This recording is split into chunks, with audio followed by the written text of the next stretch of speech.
Ассалаумағалейкум, құрметті достарым, сіздермен бірге заңгер Шыныбаев Марғұлан. Бүгін жалпы орталық банк, ұлттық банк туралы сөйлесетін боламыз. Яғни бұл банк жүйесі қалай жұмыс істейді? Сіздер жалпы осы уақытқа шейін кредитті несиені жабу туралы тақырыптарды айтып келдім. Енді жалпы ішкі кухнясы, ішінде не болып жатқанын сіздер білу үшін жалпылама түсіндіріп өтпекшімін. Қараңыздар. Бізде бәріміз үйреніп барған ұлттық банк бар. Ұлттық банк бар. Одан кейін орталық банк деген бар. Орталық банктер олар шетелдің банктері болуы мүмкін. Жалпылама ақша шығаратын банктер орталық банк дейді. Орталық банк. Ұлттық банк біздің теңгені шығарады. Ал мына орталық банктер олар жаңағындай доллар шығаруы мүмкін. Мысалға ФРС. Үлкен банкі США-дағы, бұлар жаңағындай доллар не істеді? Машина печатать етеді. Қанша керек, сонша долларды шығарады. Ақшаны шығарады былай айтқанда. Енді қалай жұмыс істейді? Қараңыздар. Үкіметке белгілі бір қаражат керек. Не үшін? Больница салу үшін, мектеп салу үшін, тағы да нәрселер салу үшін ақша керек. Ақшаны бір жерден алу керек. Қай жерден алады? Ол орталық банкке жүгінеді. Орталық банкке жүгінеді, айтады, маған қаражат керек, ақша керек дейді. Ұлттық банк айтады, енді бұл печатный станок қой. Көп немелері, ақшалары бар, печатать етеді жаңағыдай. Ақшалардың бәрін. Айтады, жарайды, берем дейді, бірақ тұра тұр, мен саған оңай бермеймін дейді. Сен бүйтесің дейді, мен саған ақша берем, бірақ процентке берем дейді. Яғни орталық банк үкіметке, Қазақстан Республикасы болсын, Қырғызстан, Өзбекстан, Россия болсын, белгілі үкіметке процентке ақша береді. Үкімет сұрайды, үкіметке ақша беріледі. Осын кейін үкімет мұн жерге не береді? Бұл банкке үкімет облигация береді. Облигация деген ол не ол? Облигация. Бұл бағалы қағаз. Бұл бағалы қағаз деген не деген сөз? Былай айтқанда. Бұл бағалы қағаз айтады. Мынаған береді қағазды, мынау процентін ертең мен сенен осыншама ақшаны аламын, үкімет айтады. Кейін мен саған қайтарып берем ақшамды дейді. Сол қайтарып беретін міндеттемесі облигация деп аталады. Сол міндеттемені береді, бағалы қағазды мында береді. Бағалы қағаз алады да, орталық банк алады да, станок алады да, не печатать етеді ақшаны станокпенен. Сөйтіп, ақшаны печатать етеді де, мұн жаққа үкіметке береді. Ақша саған, мынау маған, бірақ кейін қайтарасың ақшаны, процентпен қайтарасың дейді. Үкімет ақшаны алады да, жаңағындай өзінің ішкі жұмыстарына жұмсайды, больница салады, школа салады, басқа салады, жол салады, жаңағындай жұмыстарына жүргізеді. Жалпы бұл орталық банктың жұмысы.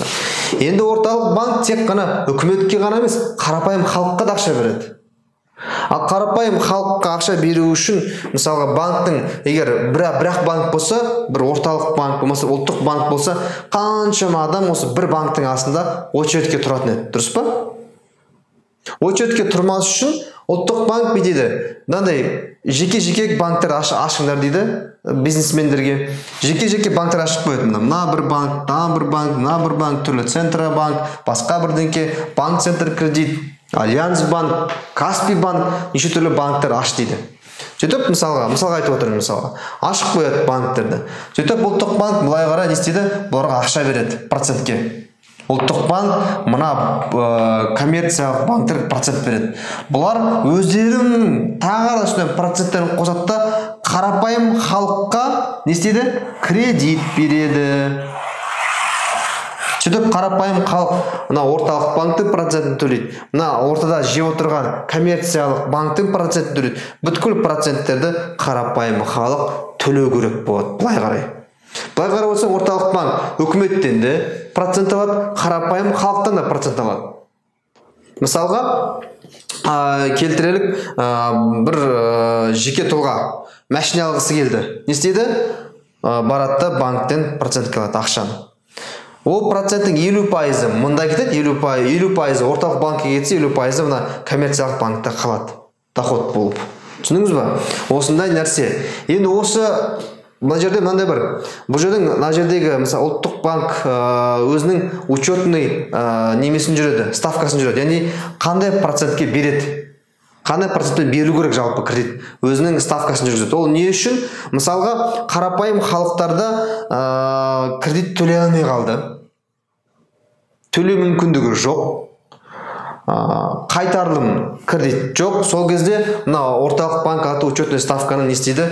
Азайтады. Яғни бұрындары естеріңізде болсын 24, 25, 30, 40% деген бар. Қазір 12, 13% деген бар. Яғни халық егер нашар тұрып жатса, мына ставканы азайтады. Не үшін? Өйткені ставка азайғаннан кейін кредиттің процент азаяды. Кредиттің процент азайғаннан кейін қарапайым халық ойлайды, о, проценттер азайды, кредит алуға тиімді кредит ала бастайды. Несие ала бастайды. Несие ала бастайды да, жаңа товар оборот басталады. Товар оборот басталып, несиені алып, әйтеуір мына жерде каша-маша бірдеңке болады. Бір тірлік болады да, түсіндіңіз бе? Тірлік болғаннан кейін ақырын проценттер қайтара бастайды пайдан. Проценттер қайтара бастаған кезде, уже халықтың жағдайы жақсара бастаған кезде, мына ұлттық банк алатын учетный ставканы не істейді? Көбейтіп қояды. Өйткені халықтың жағдайы жақсарды, енді проценттерді көбейсін деп. Сөйтіп бұл көбейткеннен кейін мына жерде коммерциялық банктерді проценттерін көбейтеді. Сөйтіп 12% жоқ, уже 13, 15, 18% ақырын көтеріле бастайды. Біздің Қазақстан экономикасын қарасаңызда, ондай случайлар болған, азайып, көтеріліп деген сияқты. Мына учетный ставка не үшін керек? Жалпы банкке не үшін керек? Орталық банкке. Бұл арқылы банк жаңағындай, егер көп ақша кетіп қалса халыққа, онда мына ақшаның доллардың, тиынның, ақшаның жалпы құны құрайды. Сондықтан көп ақша кетіп қалмау үшін учетный ставканы жоғарылатып, азайтып, осы ақшаның жалпы обороттағы ақшаны не істеп отырады? Қадағалап отырады. Не үшін? Өйткені бұл берген проценттері түсіп кетпес үшін, қайтып ақша көбірек түсу үшін. Яғни қайтып айналып келетін болсақ, орталық банк халықты ойлап отырған жоқ, орталық банк өзінің қалтасын ойлайды. Яғни бұл жерде қаншама аналитиктер жұмыс істейді, қаншама адамдар жұмыс істейді, олардың барлығының бастапқы мақсаты орталық банктағы, осы орталық банк жаңағыдай пайдада қалуы. Енді осы жерден қарап отырып, сіз өзіңізге бір сұрақ қоймадыңыз ба? Мысалға, мына жерге сұрақ қойыңыз керек сізде, мына жерде. Үкімет орталық банктен қарыз алды. Осы қарызды кім қайтарады? Қалай ойлайсыздар? Бұл қарызды әрине қарапайым халық, мына қарапайым халық, налог бар, басқа да бір түрлері бар, социальный налог, басқа налог деп налогтардың түрлерімен ұлттық банк мына жерден алады, халықтан үкіметке түседі, үкімет ұлттық банкке қайтарады. Былай қарасаңыз, біз өзіміздің потребительский кредит аламыз да, бұл орталық банкке төлейміз. Одан кейін үкімет алады да, қаржылардың бәрін жұмсайды, үкімет үшін тағы да былай қайтарамыз. Сонда біз екі жақты да бүйтіп жауап отырмыз. Біз осы бәріміз тілімізде жүр, ойымызда жүр, біздің Қазақстан Республикасының қаншама миллиондаған қарыздар бар.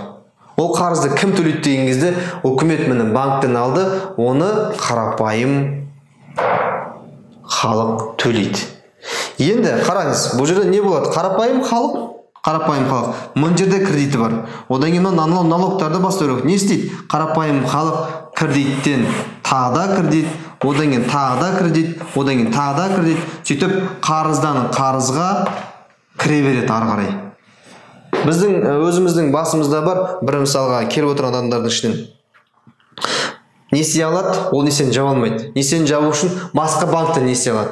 Оны жабу үшін рефинансирование жасайды. Сөйтіп үйлерін алып қояды. Сөйтіп не болады? Үйсіз де, күйсіз де жаңағыдай қаншама қарыздармен қалып қойған түрлері бар. Ол не үшін болып жатыр? Өйткені мына жердегі пайыздың системасы жүріп жатқандықтан. Түсіндіңіз ба? Осы үшін мұсылман дінінде жалпы пайызды харам деп есептеп, пайыз дұрыс емес деп есептелген. Мен оған келісем, жалпы пайыз дұрыс емес негізі. Сондықтан мына біздің қарыздан қарызға кіріп жүргеніміз бұл система, жүйенің жүйенің кінәсінен. Жалпы жүйе осылай орналасқан. Не үшін біз қарапайым халық кредит алуымыз керек, оны төлеуіміз керек, тағы алуымыз керек, тағы да товар оборот жүру үшін. Бұның барлығы айналып келгенде кімнің қалтасына кетіп жатыр? Орталық банк. Орталық банк. Яғни орталық банк осы біздің системаны басқарып отыр десе болады. Орталық банк даже үкіметті де басқарылады кей кездер. Өйткені қаншама қарыздар беріп қойды, сол қарыздардың несінде үкіметті тырп етпей ұстап отыру тәсілдері де бар. Осылайынан мен сіздерге жалпы бұл системаны түсіндіріп, жалпы банктың жүйесін түсінсін, жалпы біз не үшін кредитке, не үшін бізде экономиканың қазір кейбір салалар осыны жүріп жатқанын осы кішкентай бір системадан, жүйеден көрсеңіздер болады. Егер информация пайдалы болса, достарыңызбен бөлісіп, лайк басып, комментарий қалдырсаңыздар болады. Сіздермен болған Заңгер Шыныбаев Марғұлан. Кездескенше күн жақсы. Сау саламатта болыңыздар.